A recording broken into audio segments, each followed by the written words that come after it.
Viva Maria Imaculada! Eu sou Fábio de Jesus por Maria e esse é o canal Subindo a Montanha.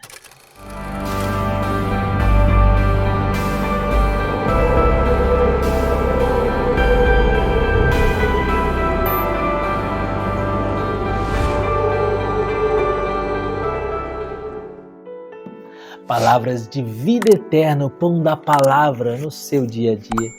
Porque não só de pão vive o homem, mas de toda a palavra que provém da boca de Deus. Hoje é sexta-feira, estamos concluindo a segunda semana do Advento. E o evangelho que a igreja nos propõe está em Mateus, capítulo 11, versículos de 16 a 19. Abra o seu coração, é uma mensagem do céu para você. Pelo sinal da Santa Cruz, livra-nos Deus nosso Senhor de todos os nossos inimigos. Em nome do Pai, do Filho e do Espírito Santo. Amém. A quem hei de comparar esta geração? É semelhante a meninos sentados nas praças que gritam aos seus companheiros: tocamos a flauta e não dançais, cantamos uma lamentação e não chorais. João veio e ele não bebia, não comia, e disseram: ele está possesso de um demônio. O Filho do Homem vem, come e bebe, e dizem: é um comilão e beberrão, amigo dos publicanos e dos devassos. Mas a sabedoria foi justificada por seus filhos. Palavra da salvação. Glória a vós, Senhor. Queridos, no evangelho de hoje, Jesus fala, na linguagem de hoje, é como se Jesus falasse assim: gente, eu faço de tudo para vocês, mas vocês continuam fechados à graça, continuam fechando o seu coração à ação da minha graça e da minha palavra. Eu faço das tripas coração, mas não adianta nada para vocês. É como se Jesus estivesse falando assim. É um desabafo de Jesus. Imagina a Bíblia traduzida na língua de hoje, na linguagem de hoje, no vernáculo de hoje, numa linguagem coloquial. É como se Jesus dissesse: eu faço das tripas coração para salvar vocês, mas vocês não colaboram, vocês não ajudam, vocês não se deixam salvar. Jesus diz: o que eu vou falar dessa geração? Veio João Batista, que era extremamente penitente, que vivia no deserto, que comia gafanhotos e mel silvestre, que se vestia com pele de cordeiro, e disseram: ele está possesso de um demônio. Agora vem o Filho do Homem, que caminha entre vocês, que recebe os pecadores, que se abre para receber na sua intimidade até os publicanos.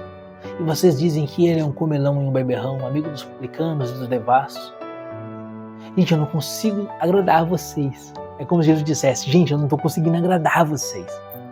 Não é que Jesus não quer, não é que Jesus queira nos agradar. A verdade é que o Verbo se fez carne para nossa salvação. E Jesus, tendo se feito carne para nossa salvação, entregou até a última gota do seu sangue na cruz para nos salvar. Mas mesmo assim nós recalcitramos contra o aguilhão. Como diz aquela expressão espanhola, duro te é recalcitrar contra o aguilhão. Em português, uma expressão brasileira: damos murro em ponta de faca. Damos murro em ponta de faca. Deus se fez homem para a nossa salvação, mas nós não queremos aceitar a salvação de Jesus. Somos como aquele povo de Belém, que quando São José e a Santíssima Virgem batiam a porta, perguntando se o menino podia nascer, eles diziam que não havia lugar para eles na hospedaria. Na hospedaria da nossa vida não tem lugar para Jesus. Na hospedaria da nossa vida não tem lugar para Jesus. Jesus se fez homem, não foi suficiente para nós. Jesus viveu como menino em Nazaré, não foi suficiente para nós. Jesus pregou o Evangelho durante 3 anos, não foi suficiente para nós. Jesus agonizou no Jardim das Oliveiras, não foi suficiente para nós. Jesus foi flagelado, não foi suficiente para nós. Jesus foi coroado de espinhos, não foi suficiente para nós. Jesus foi carregado com a cruz, não foi suficiente para nós. Jesus morreu na cruz, não foi suficiente para nós. Jesus deixou que abrissem o seu coração na cruz, jorrando sangue e água, não foi suficiente para nós. Nesse evangelho de hoje, Jesus se põe diante de nós. Imagina isso, faz essa meditação espiritual. Imagine, medite, pense em Jesus coroado de espinhos, todo flagelado, todo chagado. Certa vez, Santa Faustina Kowalska, antes de entrar na vida religiosa, o nome dela era Helena. Quando assumiu a vida religiosa, ela assumiu como nome religioso Faustina.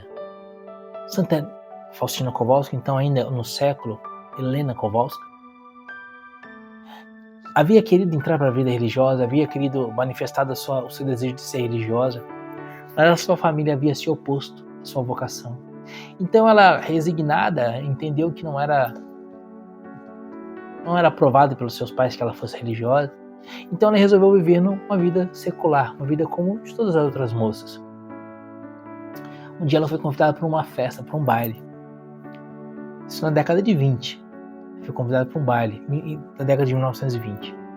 Os bailes naquela época não eram como os bailes de hoje. Os bailes de hoje são apenas orgia e depravação. Naquela época não era assim. Mas, século XIX, um século antes, São João Maria Vianney, o cura d'Asti, já dizia que quando alguém vai a um baile, deixa o seu anjo da guarda na porta e entra de braços dados com o demônio. Olha que coisa terrível, vai dizer São João Maria Vianney. Século XIX. Quando alguém vai a um baile, deixa o seu anjo da guarda do lado de fora e entra de braços dados com o demônio. Mas enfim. Século XX, década de 1920, Helena Kowalska, que já havia se resignado que não ia ser religiosa porque seus pais não haviam aprovado, vai a um baile com a sua irmã, com parentes. E naquele baile, dançando com um rapaz, no meio de uma dança, de repente ela tem uma visão espiritual. Jesus se apresenta para ela. No meio daquele baile, Jesus se apresenta para ela, vê Jesus. E como que Jesus se apresenta para Santa Faustina, naquela época, ainda Helena Kowalska? Jesus se apresenta todo chagado, com o corpo cheio de sangue, feridas e machucaduras, com o olho roxo, com o rosto cortado, com a barba arrancada, coroado de espinhos, com espinhos terríveis que penetravam no seu couro cabeludo, penetravam na sua testa, furavam o seu supercílio e faziam sangrar muito. Ela fica impressionada com aquela visão de Jesus, coroado de espinhos, manietado, amarrado. E Jesus diz: até quando você vai fazer isso comigo? E até quando eu vou te esperar, Helena? Naquele momento ela decide, repentinamente, naquele momento, ela decide abandonar tudo e entrar na vida religiosa. Queridos, é como se Jesus dissesse para Santa Faustina naquele dia: olha o que eu fiz por você e ainda não é suficiente. E é o que Jesus fala para nós hoje. Hoje Jesus se apresenta para você dessa forma, coroado de espinhos, chagado, e diz: não é suficiente? O que mais eu deveria ter feito por você e não fiz? Quando que no seu coração vai ter lugar para mim?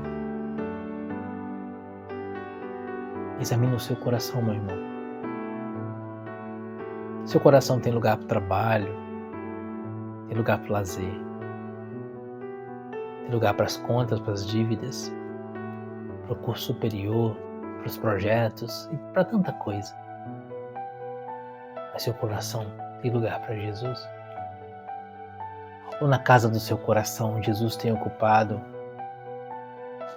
um quartinho de ferramentas e dormido no chão? Jesus tem sido o centro da sua vida? Porque se Jesus se senta no seu coração em qualquer outro lugar que não seja o trono, se Jesus no seu coração tem se sentado num banquinho, numa cadeirinha, num sofazinho, ou quem sabe em muitos corações Jesus tem sido acomodado no chão mesmo. Você tem sido idólatra. Porque idólatra é todo aquele que põe qualquer coisa que seja no lugar de Deus. E o lugar de Deus nas nossas vidas é o trono, é o lugar principal. Que deveria ter feito por ti, não fez? Que lugar você tem dado para Deus na sua vida? Pensa nisso. Que esse pensamento, que essa meditação conduza o seu dia de hoje e que ao final do dia você esteja mais próximo de Jesus. Que ao final do dia, desse dia de hoje, Jesus esteja sentado no trono do seu coração. Pensa nisso. Está chegando o Natal. Prepara no seu coração um presépio digno de receber o Autor da glória, o Deus da vida, que se faz homem. Deixe Ele ser o número 1 na sua vida. Que Deus te abençoe e viva Maria Imaculada.